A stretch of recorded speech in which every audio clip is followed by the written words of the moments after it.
Let the meltdown begin. MMA Meltdown on the Fight Network. I am Gabriel Morency. Let's do this thing. No rest for the wicked style as we put the pedal to the metal and we pick up the pieces following UFC 171, and they're in Brazil this Sunday. Joey Odessa will join us from Costa Rica to break it down. Robin Black will join us as we'll recap our counter move tournament. Congratulations to Rick and Lester. You split the top prize. I don't know what you're going to do with the UFC belt. Split it in half. UFC lightweight contender Bobby Green will be in the house. All that and more on tonight's MMA Meltdown.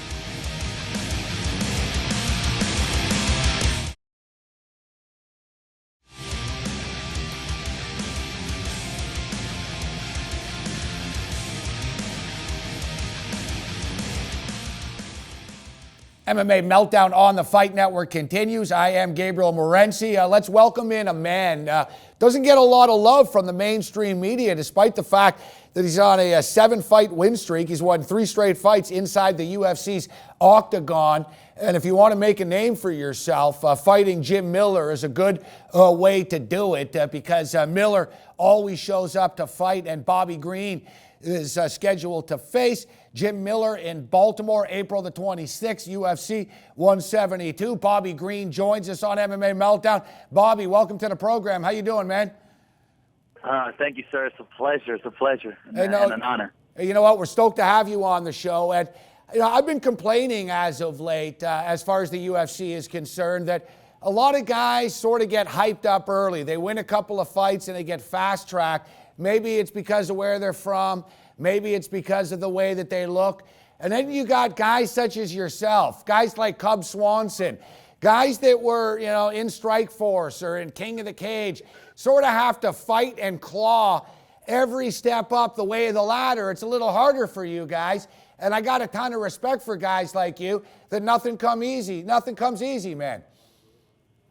Man, nothing comes easy. Every fight, every opportunity that I've gotten, I took, and I made it work. There was nothing given to me at all. I never gotten a fight that I got to choose. I've never gotten an opportunity to say, no, I don't want this guy, I want this guy, or I'd like to do this or do that. No, it's all the way it was planned.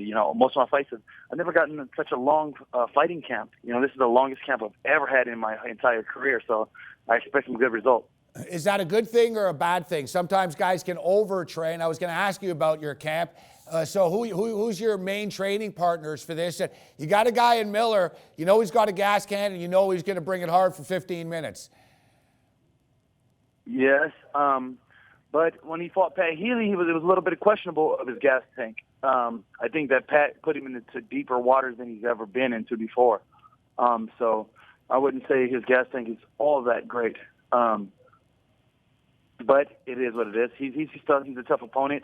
He's going to come out. He's come to fight, and I'm going to be ready. You mentioned Pat Healy, and Pat Healy's another one of these guys that nothing's comes easy for him over the years. He's been grinding away, but he's ultra freaking tough, and he's really well-rounded in the octagon. How proud of yourself were you after that win, considering Pat Healy, not a household type of name type guy, but MMA purists know how tough he is. And it's a tough fight to fight Pat Healy, and it's even tougher to actually get a win against him, especially considering how he's been on a roll the past couple of years. How tough was Healy, and how proud of you were you for that win? I was proud. I felt that it was a 3 weeks notice fight. I didn't get the really time to prepare for Pat, so like Jim Miller, Pat pushed my gas tank too. Pat is a very tough guy. He's fought everyone from Gilbert Melendez, Josh Thompson. He's fought the best of the best. So for me, it was a good gauge to let me know where I fit in the food chain. But I was very happy with it, to fight the guy on a short notice and to still put on this great performance. I thought it was a good fight.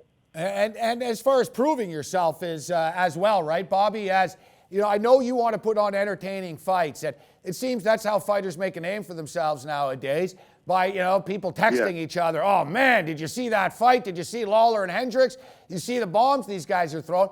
But it takes two to dance, right? Your first fight against Volkman, you win the fight, you submit a guy that's Mr. Submission, yet after the fight, people are like, well, it wasn't the most exciting fight. And I'm thinking, what the hell do you want Green to do? The guy just submitted Volkman, sent him home packing, And then after, people are like, well, it wasn't the most entertaining fight. Your second fight, well, maybe he got kicked in the nutsack. Maybe, and then there was controversy and debate after. I thought it was good for you that after the Healy fight, people could just sort of shut up. It was a win. It was a win. And now, it's almost, even though Healy beat Miller, brand name status, you can really put yourself on a map with a win against Miller, can't you? Yes, sir. Yes, sir. That's interesting that you mentioned that. I had no idea how people took those fights. I know a little bit more about the Krause fight, but Jacob Volkman's a tough kid. To come down from 70s and be at the top of the division at 70s, and then to come down to 155 and kill the division pretty much. I felt like I had my hands full with Volkman, and for me to tap him is just even more of a whoa, because no one expected me to tap him. Just like no one expects me to tap Jim Miller. That would be crazy if I tap him, because he's a black belt and Volkman's a high grappler. All these guys are supposed to be way better than me in this aspect. So I felt like I'm so underrated. But with Krause, it was a lot, like you said, a lot of controversy. But if you really look at it, I outstruck Krause, who's supposed to be a striker and elusive and all these different things. He's tall, he's longer than most average fighters, and all these things you have to take into account. When I fought Pat, after having so much flack from the Krause fight, that everyone was calling me a low blow, a dirty fighter, I told all the critics that I wouldn't kick anymore. So that is 2 times harder to take half of my game out just to satisfy people. I took half of my game. I didn't kick him. Maybe I think I kicked twice, just to let him know he's there. But really, I didn't kick at all, just so I could silence the critics, And that's very hard to do against a guy named Pat. Against a guy like Pat. Pat is the toughest fighter I've ever fought. Now, you're a soft-spoken, humble, God-fearing man. I know you're a religious man. So did it bother you when people, the message board trollers out there, it was a dirty win, he's a dirty fighter? Did that personally upset you? The people were questioning your integrity? Yes, very much. I don't try to do anything dirty or negative. I'm here to spread positivity and love. I'm trying to bring the sport onto a new level. And for that to happen to me, it was just like a whoa. I had mothers calling me and telling me how much of a douchebag I was. I'm like, what did I do to you? Really? What did I do to you? What did I do that? I didn't make the call. I'm not the referee and the fighter. Like you said, Bobby, though. I'm not the referee and the fighter. I can't control everything. I didn't make the call. Excuse me, ma'am. I'm sorry that you're offended by what happened. But don't kill me. Kill the ref. Yeah, man. And like you said, he's a pretty tall dude as well, right? It's not like it. I think people as well, the fight is happening so fast. We're watching it in slow motion. We're on the couch and we see everything. When you're in there, man, the heart rate's going, I imagine. Everything's moving so fast. When you throw a kick, you're not really aiming it anywhere, right? It just sort of lands where it lands. Exactly. The problem, I think, with Krause was that he was so tall, for one. Two, he had a very open stance where he kind of squatted a lot. So the kicks were sliding up in there. And I was like, holy crap, and it's just it was terrible bad luck. And I was hating myself because I knew after the fight I was going to get all this flack. But it is what it is. I can't control who I'm going to fight. Hey, but Dana White had your back. Dana White had your back, though. Was that cool? Were you like, all right, hey, when the boss comes out and Dana said, hey, get off Green's back, it was a fair win. I didn't even think the last one was a low blow. So that had to be pretty cool that you knew at least Dana wasn't upset. That was freaking awesome. But what was even more better was the fact that Joe Rogan takes me in the cage, and he's already made his mind up about what happened. He's already come to a conclusion that it was a low blow. So he asks me the question, and the way he asks me the question, it's already biased towards, hey, you low blow the guy. So as I'm answering the question, I say no. He says, well, let's look at the footage, he's already known the answer. Once he looks at the footage, he changes his mind. He said, oh, well, actually it doesn't look low now. So that was the sweetest moment. I wanted to ask you about Joe Rogan because you mentioned a Volkman fight, and you don't really hear, sometimes what the outside perspective is.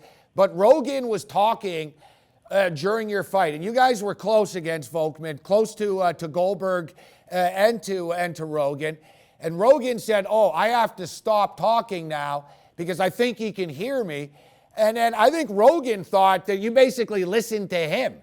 And we're applying the moves. Wow. Yeah, yeah. I saw a couple of people putting that out there. Like he helped me through that point in my like. You guys don't understand. I knew this from the get-go. I already knew where I needed to go. This is not my first rodeo, So it's like, obviously, I need to get my ass up. I need to get the hell out of there. Obviously, he's just speaking the obvious. So it wasn't like he was helping me at all. And actually, I didn't hear much of anything you said except that I think he said something like, he did say Bobby needs to get his butt up or gets away from my here because everyone's like, Jacob Vogan's the better grappler, so it wouldn't be smart for me to grapple him. But me having confidence in myself, I was okay. I knew what was transpiring in the fight. So for me, it wasn't help at all. It was just telling me something I obviously knew. I just felt it would be a little more entertaining to interact with him as I fought. So that's what it really was. And that's happened 2 or 3 times in all these fights. I hear Joe Rogan, and I go, yes, sir. Or he's like, Bobby needs to, when he's talking, I can hear everyone. I can hear the fans. I can hear everything. So if someone else in the crowd said something, did they help me get through the fight? Man, two or 3 fights in the UFC, and you've got a little deal with Rogan after the fight. Because I'm just that type of fighter where it's bigger than fighting. It's entertainment, So I'm gonna let you know I'm in the heat of the fight, and at the same time I'm stepping out as a spectator and watching the fight as much as I possibly can, so I can see how the spectator's looking at it and saying, okay, well, how do I make this more entertaining? It'd be more entertaining if I spoke a little bit to the crowd. What if I got a little interactive, That's all it is just bringing people in and making them feel like, hey, I was part of that fight. Now people say, Joe Rogan helped me. Now he's a part of that fight. You know what I'm saying? I brought him in. We're kicking it with Bobby Green as he prepares to take on Jim Miller. As it was nice to have a nice throwdown UFC card like we had the other night in Texas. And Baltimore is a great fight town, as I mentioned. So about Miller too, the guy's just tough, and he's got that reputation of being tough. You rattled off some wins right now. Are you starting to think, all right, yeah, the first win was nice, and I got to be honest with you too. I was shocked, and as somebody that bets on these fights, I will admit, I'm like Pete Rose, I bet on sporting events. Somebody that bets, and I took you, Bobby, I was worried. I was like, oh man, why does this guy want to roll with Volkman when that's the one freaking thing Volkman can do? And then you subbed him, and I was like, wow. You wipe your hands off. I was like, wow, you've shown a ton of versatility fighting different type of guys. When do you start to get that chip on your shoulder? Because as you stated, you can be a nice guy, but nice guys almost finish last in the UFC. The guys that call people out, the guys that grab the mic, the guys that, make a spectacle of themselves, basically, for better or worse, sort of get the attention, as I'm sure you must have noticed, man. Yes, you're very true. And my always thing has been is my talent should speak for itself. I shouldn't have to do any antics to make myself more appealing. I shouldn't have to scream on the mic or call guys out. Don't get me wrong. Guys already know who I want to fight. Guys know who I have a problem with or who I'd rather fight. But that would be me trying to control my destiny. I want people to say who I should fight. I want my fight to be chosen, so I didn't pick this, so it doesn't say, well, he handpicked this fight, he did this, and he did that. I'm just a soldier of God. Whatever he puts in front of me is what was planned by him, and therefore I'm supposed to do this. That's always great to be out and be loud and call these guys out. That's great, and it's good. It brings more attention for it, but at the same time, I feel like I'm not in that position. I'm not in that position to do all that because why? It looks bad in a way too. Don't get me wrong, it's cool, you get your attention, but it looks bad. You look like a hard ass, you look like a cocky mug, and I get that all the time. People are calling me cocky as it is, and I haven't even jumped on the mic or did anything like that. So, well, let's be honest, Bobby. Like let me ask you about that, and let's call it out for what it is. Is it because you're African American? If people are like, oh, the black guy, the white guy runs his mouth, that's the way a UFC fighter should be. The black guy runs his mouth. It's okay for Chael Sonnen. Yeah, and the black guy runs his mouth, and he's a cocky brother. You know what I'm saying? I don't want to make it about race. I do think we have stereotypes, but I don't want to make it about race. I would rather say It's more of just a background thing. You know, certain people come from certain backgrounds here or there, and those things are still stuck in their heads, you know, where you're not used to seeing this type of thing. So when you do, you automatically call it this or call it these type of people that, you know.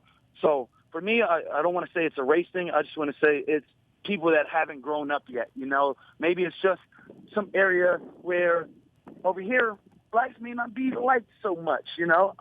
So we're going to just automatically title it as that because we don't understand it, you know. I never want to be cocky, but I am confident.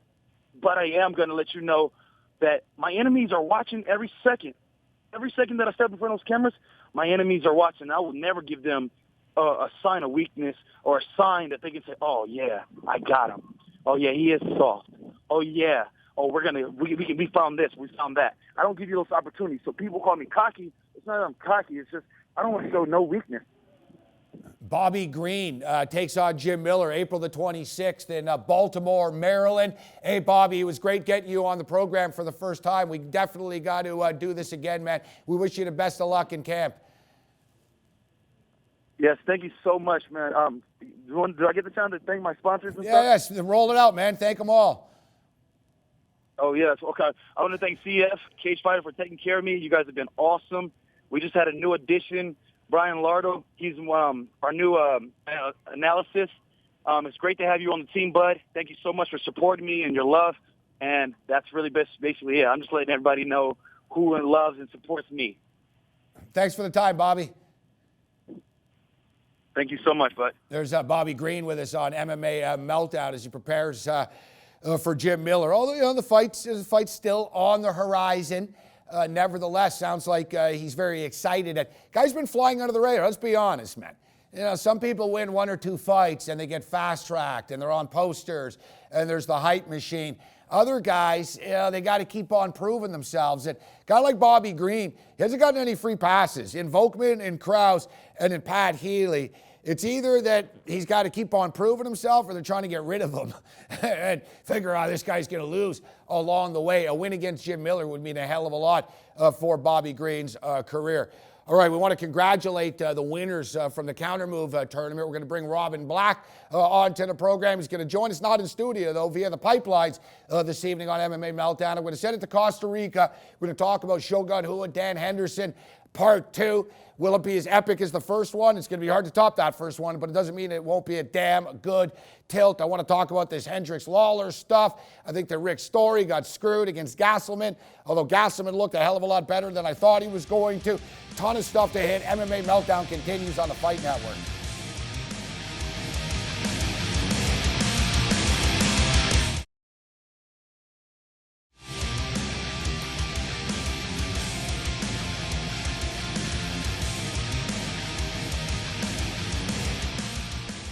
MMA Meltdown on the Fight Network continues. I am Gabriel Morency. I really enjoyed that conversation that we had with UFC lightweight contender Bobby Green. Real grounded dude on the freight train of success right now. 7 straight wins. Now, speaking of wins, I want to congratulate the winners of our first ever Fight Network Fantasy Sports Network Counter Move, Morency and Robin Black Fantasy Free Roll, courtesy of countermove.com. We had 2 winners at the top of the board, Rick 23 and Lester number type of guys that just tore it apart. Had all the guys that were involved, all the fighters that the winners had were the guys that were involved in Slugfest. You know, Bermudez, Spencer, Lawler, Hendricks, and here I am being the jackass that I am. I took Jake Shields in the Counter Move tournament. I don't know what was stupider. Putting my money on Jake Shields in real life because it was plus 180, or taking Jake Shields in fantasy MMA. He scored 5 points. He scored 5 points. He didn't throw anything. He stood there. It was so angering. Let's bring in Robin Black, and let's find out how Robin Black did in the Counter Move tournament. Robin, always a pleasure, my man. How you doing? Yeah, I'm doing good, brother. I think I did a little better than you, but I think we learned pretty quickly that picking winners or having insight into how guys fight isn't necessarily going to win you these counter move fantasy matches. It's a cool thing. You got to really figure out the statistical likelihood of certain things, and it was a lot of fun. But man, I ended up in the middle of the pack, and I think you did worse than that. Yeah, you know what, Robin? I'm not proud to admit it, but I will admit I finished like 2094th or something like that. And even worse, Robin, I played in Crooklyn's money tournament, and the same thing. I finished like awful. Actually, I think I did a little better. I finished like 900 out of 1,400, but I was a counter move rookie, like a lot of us were. And I will admit my grand stupidity here that I didn't know you could take two fighters from the same fight. I'm a moron. I didn't know that. Well, when you see 25 minutes, you start thinking, if these guys go 25 minutes and land 300 plus significant strikes between them, that you're gonna get some points. I picked some good guys. Like I knew Miles Jury was going to be really, really busy, but you pick Condit, and Condit's leg blows out. I mean, you can't really see that one coming. So there's a lot of variables. I picked Rick Story, who did well. Thought he got robbed in a decision. But yeah, there's a million variables. And I think, when you see that first and it's just, let's pick 5 guys, it seems somewhat simple. And it is simple. It's simple to get started. But once you get into it, you realize with all of the scoring, all the variables, all the different ways you can play it, it's actually it takes a lot of talent, not only knowing the fighters, but figuring out how to score. No, there's definitely some skill to this, without a doubt. There's definitely some skill. I spoke to a lot of people online after the fact that were telling me how they did in the tournament and finished in 200th place, 150.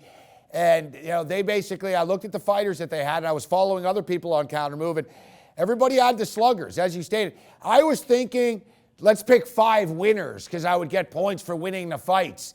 But it didn't really matter. And I'm glad that you brought up Rick Story because I had Rick Story in the counter move, and I had Rick Story for money in real life. And Rick Story scored us like 100 and something points on counter move. I had Dennis Bermudez. He scored well for me.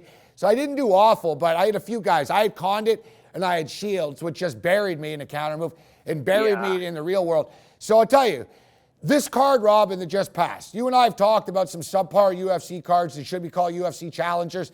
This was refreshing, wasn't it? It was like years ago when you were at the sports bar and everybody wanted to see the fights. And there were entertaining fights, and I really thought that this card was indicative of a changing of the guard. I saw, why is Gastelman favored against Rick Story? Why is Miles Jury favored against Diego Sanchez, etc.? And we saw why they were. A lot of these young guys are overhyped. A lot of the guys from the Ultimate Fighter show are terrible, once they get into the company for real. But a lot, these young guys really lived up to the hype, and they fought good fights. But with all that being stated, I thought Rick Story did enough in the second half of the second round. He had Gastelman's back for the most of the third. I thought Rick Story got screwed over, Robin. Yeah, I thought he did too. Which is a drag for a guy like that. Like, he beat Johnny Hendricks. There was a moment where he was one fight away from fighting for the title, and he was doing it on guts and hearts. And so it sort of felt like around that period that you could still win fights just by being a better man than the other guy. And I don't think that's necessarily always true anymore. And you're mentioning young guys. Like, you see Alex Garcia able to turn it up like that. And he really, I think, was the better fighter of the two, but he was willing to get in there and put his chin down and just throw, and it made that fight very, very close. It was very much not what you normally see out of TriStar fighters. Like, he did the opposite of what they prefer and what the coaches would prefer, which is be smart and don't get hit. It's interesting that you bring Garcia up. The fight against Spencer was a great fight, just a great fight. Yeah. They both showed great chins in that fight. But with that fight with Garcia, he was a 4-1 favorite. There's a lot of hype around him because he trains with Faraz, because he trains at TriStar. So to you, when you saw that he was getting rocked by Spencer and he went into such deep waters, did you take that away that, wow, he showed that he can take a shot and he showed he can get into a war? Or did you take away, well, you know what, maybe, he's not quite as good as the hype indicates? Yeah, good point. I think you usually got to go with both.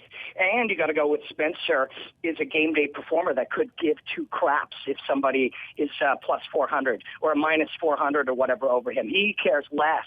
He goes in and he fights. And some guys can just make the other guys fight the fight they want to fight. And I like that Spencer guy. He lost that fight, but you're going to keep an eye on him. He's going to do really well. And with Garcia, yeah, it's both, man. Like, one, he did not follow the game plan, which is undoubtedly, certainly wasn't bite down on your mouthpiece and he just rocked you and tried to rock him back. But two, even though he didn't, he still found a way to win, and he got that big game experience of digging deep and fighting a tough fight. And he was a bit of a front runner before that. You know, when he was at the lower levels, and me and Ramdeen used to call his fights, he would go in and smash guys, and he'd go in at like the old Lombard approach, like a 19 out of 20. And if he didn't get you done soon, he was going to gas. And against Paczynski, his only loss, he just turned it up so hard that once Paczynski stood up to him and his gas tank went, Paczynski knocked him out. And this proves he can do otherwise. But watch that Spencer too, man. And you're right. You're seeing a lot of young guys like 4 or 5 years ago during that golden age, 6 years ago, there were young athletes that were coming up that were going to make waves. And that time, I think, is now. Well, Johnny Hendricks is slightly over 30 years old. What is he, 31, maybe 32? Yeah. But, you know, before that, GSP was the only champion over the age of 30.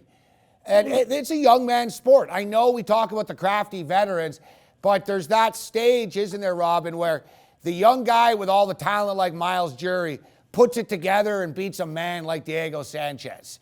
You know, they put it together where the talent is. You know, I look at a guy like Gastelman, I just like the heart that he has. He's not one of these fake TV guys. He's got heart. He's a fighter. So I want to ask you about Hendricks and Lawler here. Great fight. Just a great fight. You know, he can't complain about the fight. I can complain that one of the judges gave the second round to Hendricks with a 10-8 score. Ridiculous. And then evened it out with a 10-10 in the fifth. So ridiculous. Just bastardizes the situation. Now, when I watched the fight, Robin, after, I thought going in it was fair. It's 2-2. Whoever takes round 5 wins this. Johnny Hendricks did enough with the takedown. He did enough. He did that championship gear. He found it. And he did win that 5th round. But with that being stated, it was awfully eerily similar to the GSP Johnny Hendricks fight. And Dana White, after the fight, wasn't saying that Johnny Hendricks owed Robbie Lawler anything. He wasn't saying, oh, look at Johnny Hendricks' face. And Robbie Lawler didn't cry in the octagon and say, I got robbed and it got stolen from me. He handled it with grace. And, you know, a lot of people out there believe and would argue that Robbie Lawler did more damage than Johnny Hendricks did. Yeah, you're making a real good point, man. And you're making one that I haven't been hearing over the last couple of days, really. But everything you're saying is true. Like, you know, it is the same kind of thing. And at the end, everybody started going, oh, good for you, Johnny Hendricks. You dug deep. You learned from that last one, and you did what you had to do in round 5, and you gutted it out. But it's the same round 5 that George did, you know? I think there's also just a certain tendency that, like, everybody somewhere deep down wants to see that really great superstar lose. You know, it's in the back of the minds of every kind of sports fan, and I think maybe that's part of it. But you're right, Dana White has a lot more influence in how fans see the sport than I think fans realize. What he says, the direction that he starts the conversation at a press conference immediately after the fights are done, and his view of it, his perspective at the time, whether it's good for business or it's just his perspective sitting around having a pop and watching fights, that perspective colors fans' opinions pretty seriously. No, it really does. And we saw that with George St. Pierre. You know, he rips George St. Pierre after the fight against Hendricks, and right away, the message boards start ripping George St. Pierre, although more and more people are starting to catch on to the Dana as a promoter. So we got to wrap this up, Robin. So in like a minute here quickly, whether it's justifiable or not, and a lot of people are pushing Woodley, it looks like the UFC wants Rory to get the title shot. You know, they need Canada. They don't want to lose the Canadian market after GSP's absence. I don't know if they want Woodley right away to fight for the belt. They had the video montage ready in Dallas of Rory McDonald. It looks like it's going to be Rory. So your quick take on Rory, and then just a quick answer, Shogun Henderson too. Who do you like? I like Shogun. First off, I like Shogun in this one. When he's on, and you just start. I'm hearing just little reports that he is on. But Rory, that's an interesting one because somewhere in it, we believe that this guy is a psychotic savage. Like we really do believe that there's something crazy about this guy, and he's super talented. So it's a little easier to convince us that he's some type of weird savage, and fans get behind that. Plus the GSP story, going to avenge it with Hendricks. Hendricks saying he's going to make an example of this kid. That all makes sense.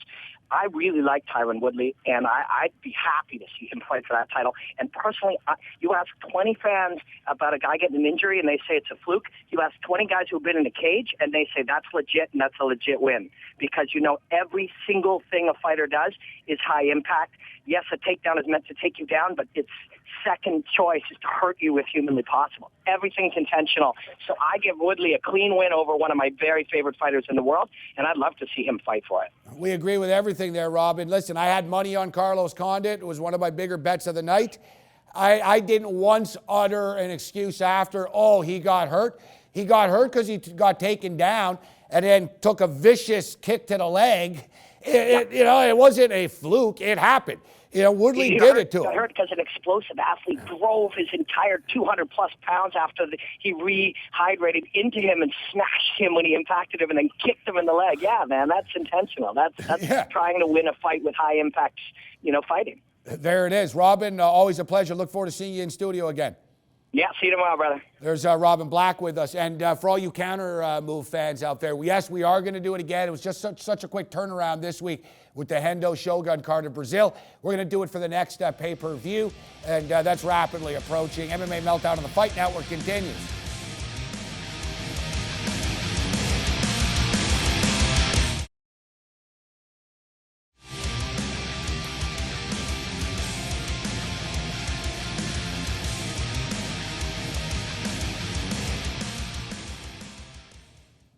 MMA Meltdown on the Fight Network continues. Joey Odessa will join us in a couple of minutes, and we'll take a look at this weekend's card in Brazil that takes place on Sunday, and a quick gaming recap of UFC 171. Now let's get to our videos of the week.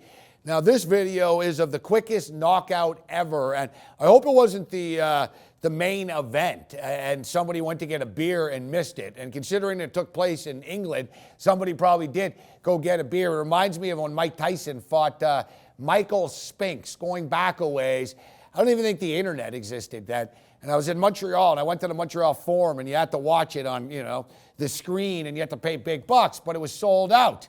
So me and my buddy snuck in. We found an open door on the side of the old Montreal Forum, snuck in, went to the beer vendor. I'll never forget, I bought 6 beers. I had a full tray. We walk in as Tyson and Spinks are being introduced. We didn't even get to our seat by the time we scoured seats. We walk in, we didn't even get to sit down, and the fight was over. I thought that was fast. This is actually the fastest knockout in combat sport history. Big, huge kick ends the fight instantly. Wow. Unbelievable. Huge kick.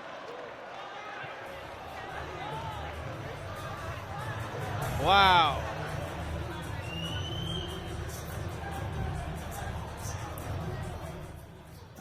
Who is that? Like, who sanctioned Richie Cunningham to be allowed into the cage? Anyways, the kid weighed like 130 pounds next to, looks like he was fighting a middleweight fighter. All right, so we go from then, really, 1.13 seconds. It's the fastest combat sport knockout ever. I believe that's from the UC MMA in England, UC MMA 39 that took place this past weekend. Here's a little old school. Mama's gonna knock you out. This is awesome. Buddy's taking a beating.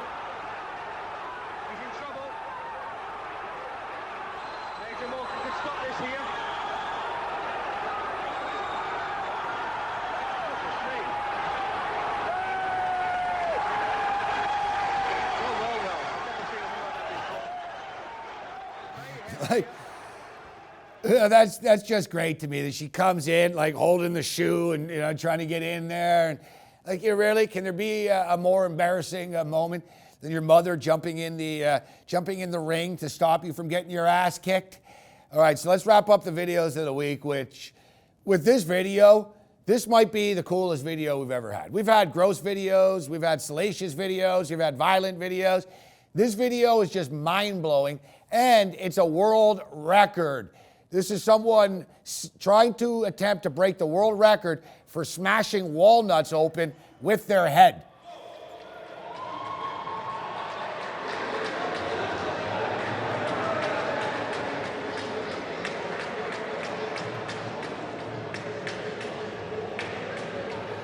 Like, seriously?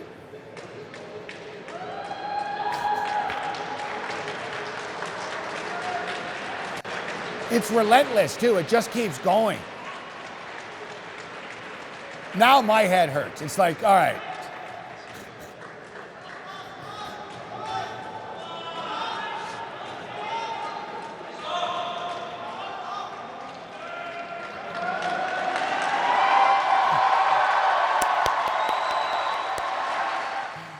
Come on, you tapped out. You couldn't do the whole table? You imagine, like, setting up walnuts all over this table and smacking my head against the table. Like, I know that Chris Liebman's stepping away from MMA, but hey, Chris, I think I got a sport for you. Like, Liebman will not only smash the walnuts, he'll smash the table that the walnuts are on. It's tailor-made for him. This poor bastard was getting woozy near the end. And my head was hurting watching that. That's just insane. You know, I don't know if Buddy's ever heard, you know, they got openers for these things, but whatever, it is what it is. Joey Odessa joins us next.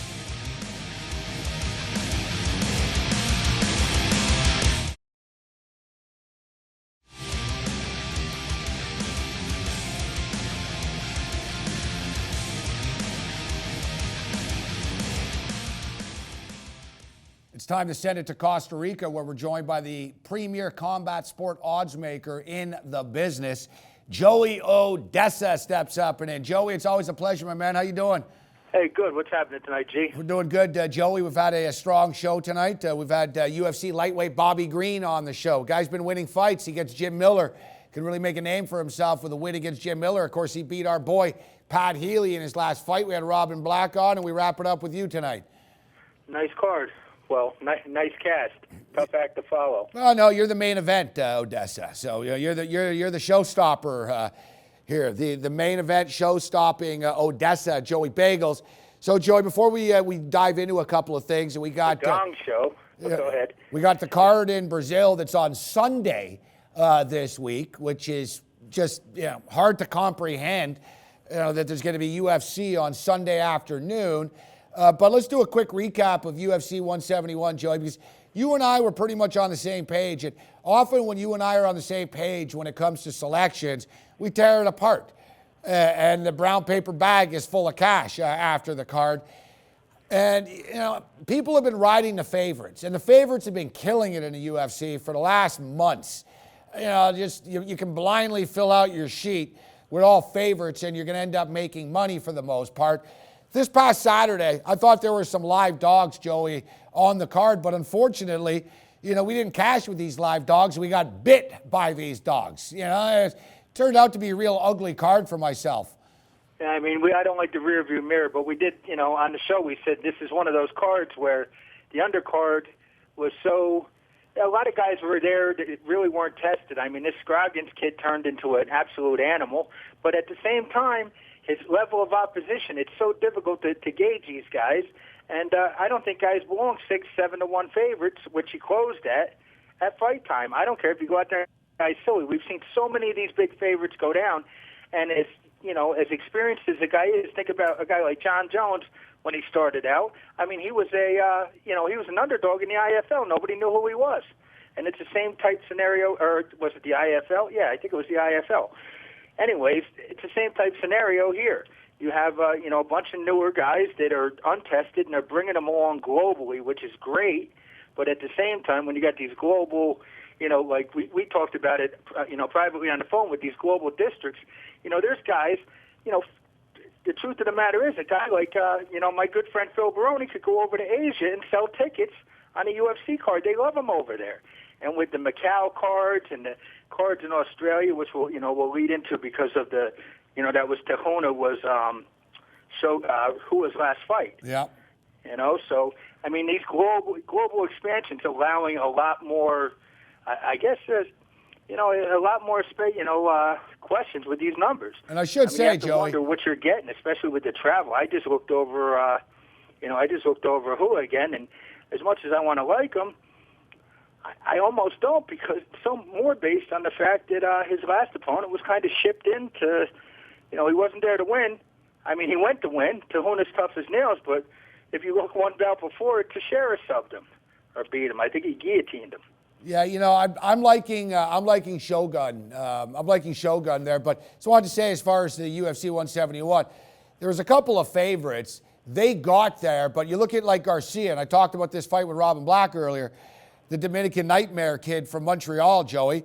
He's a 4-1 favorite. He was wobbling, man. Spencer nearly won that fight. And I know that close only counts in horseshoes, hand grenades, and lap dances, but it was damn close. Like, Lawler as a big dog. You can't tell me, Joe, and I know you liked Hendricks, you can't tell me in the third round you didn't think, oh crap, Lawler's about to knock Hendricks out. Because Johnny was out on his feet for a couple of seconds. And his face was busted up good. I mean, one solid kick or something, it could have caused the cut. I mean, he was swollen up pretty, it was a good fight.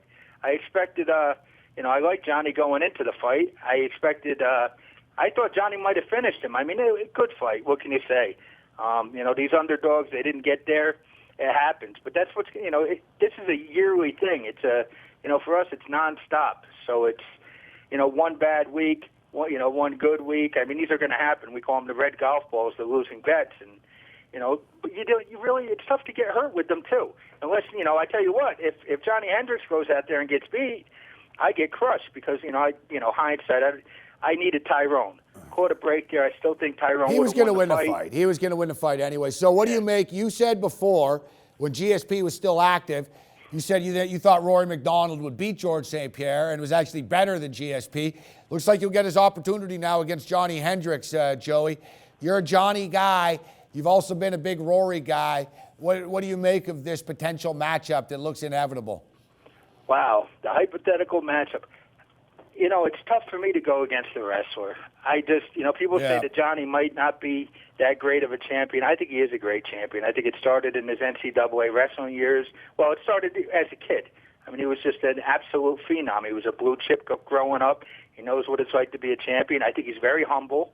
He's not a guy that you're going to see out, and I hope, crashing cars and doing things that, are, non-productive, and he's back in the gym. No, he's a professional athlete. He's grown up competing his entire life. He wants to be there. I mean, he put the belt in a bank vault. He's not taking the belt to the strip club. He's not taking the belt out. Look at me. He put it in a bank vault. He's real good. But I think he's vulnerable. But as you stated, the wrestling and the takedowns can be a big difference against Rory McDonald.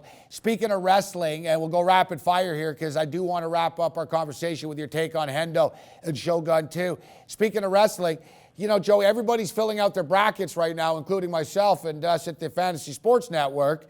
But I'm following you on Twitter a couple of weeks ago. I love it. You had brackets up of the Big Ten Wrestling Championship, and now it's the NCAA's coming up. Why do they do this at the same time as the basketball tournament, though, Joey? I don't know. I was thinking about that earlier because there's every bout's on ESPN this year. I mean, I'm offering odds on it. I've offered odds for, since I came offshore on the wrestling. I always felt there was a market for it. People didn't really buy into it, but the same people that told me there was no market for NCAA wrestling don't know that these venues sell out every single time. No, there's in the Midwest. Yeah, in the Midwest, this stuff is huge. So listen, Joe, I'm sorry, we've only got about 2 minutes here. So any wrestlers that we should keep our eye on? Like who's the next, undefeated, Burroughs type guy that's not going to lose? I tell you, there's a kid here, and I'm going to quote Coach Mike from Virginia, that absolutely Taylor from Penn State. He is unequivocally the most sure thing, and you won't ever hear me say lock, but he's probably the most secure guy to win a title. It's so hard that I almost have to make a point spread against him against the field of maybe 9.5 minus 800. He's Wow. just that good. Wow. All right. We'll keep our eye on that. So in 30 seconds here, you don't want to lay the price with Shogun, do you? No, I don't. And you know what? I mean, let's look back at that fight, round 3. And it's funny because I Remember, saw, well, Joey, it's not funny. 30 Rosenthal seconds. was repping it. 30 seconds. Yeah, Josh Rosenthal at the start of round 3 said, "This is the final round, guys." And Hendo's like, "No, it's not." Yeah. And then Hendo went out there and proceeded to put a beat down on Shogun in that round. Arguably 10-8 round. I don't know what they scored it. Fight ended up close in the end. Hendo's got to take it to him early. Hendo's all business. I don't know where he's at now with 3 losses in a row. He's got to do something big here. I'm not going to lay a price on Shogun. If Hendo just, stifles him, I think he can win the fight. There it is, Joey Odessa. You can also catch him with me on MMA Meltdown Radio, presented by the Fight Network, Sirius XM Channel 167. There's also boxing weekly with Corey Erdman at 9 o'clock every Tuesday. Joey, always a pleasure. Hey, my pleasure, G. Have a good one. Man, I'm looking forward to this fight, part 2. Are these guys either going to be championship contenders or champions again? No, but they put on one hell of a fight last time. MMA Meltdown continues.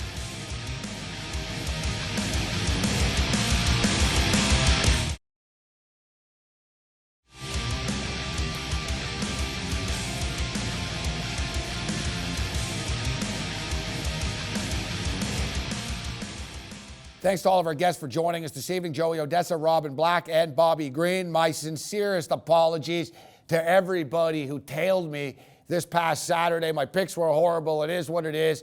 I thought Story got screwed. Condit tore his ACL. What the hell are you going to do? You know what you're going to do? You're going to keep on fighting, and we're going to lay it down this Saturday. Follow me on Twitter, and of course, you can catch us on Sirius XM, Channel 167. Other than that, you're on your own. Later.